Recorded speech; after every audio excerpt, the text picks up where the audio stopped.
धर्म सम्राट स्वामी करपात्री जी महाराज का जीवन कर्म, ज्ञान और भक्ति इन तीनों की त्रिवेणी का एक संगम था।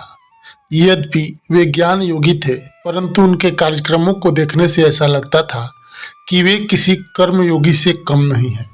इसी प्रकार भक्ति भी उनकी इतनी प्रगाढ़ थी जिसकी तुलना किसी सामान्य भक्त से नहीं की जा सकती।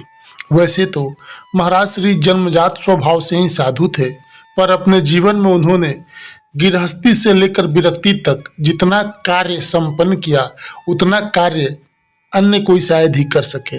जीवन के पूर्वार्ध में उनके तीव्र त्याग और तपस्या की प्रशस्ति तो सर्वविदित ही है। ऐसा लगता है कि महाराज श्री पूर्व जन्म के साधु थे, जन्म से ही उनमें साधुता के बीज अंकुरित हो चुके थे। एक बार महाराज श्री ने स्वयं बताया कि बाल्यावस्था में जब वे किसी संत महात्मा या साधु को देखते तो उनमें उनका स्वाभाविक आकर्षण होता। उनकी यही इच्छा होती कि वे भी उनके साथ हो जाएं। कई बार तो वे साधुओं के साथ जाने भी लगते, परंतु परिवार के लोग उन्हें वापस पकड़ कर ले आते।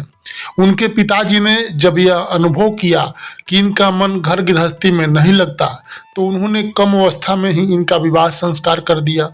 उन्हें आशा थी कि विवाह होने के बाद सामान्य रूप से घर गृहस्थी के कार्यों में ये आसक्त हो जाएंगे, पर विधि की विडंबना तो कुछ और ही थी।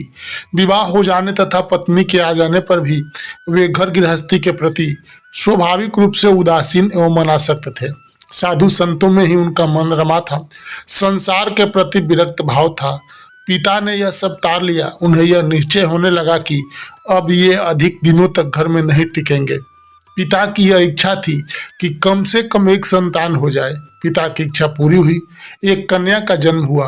तदंतर कुछ ही दिनों बाद घर से निकल पड़े। पारिवारिक जनों ने इनको पुनः लौटाने का बहुत प्रयत्न किया, पर वे संसार की नश्वरता से परिचित थे। उत्कृष्ट वैराग जागृत हो चुका था, अतः परमार्थ पथ से लौटकर पुनः घर आना उन्हें स्वीकार नहीं था।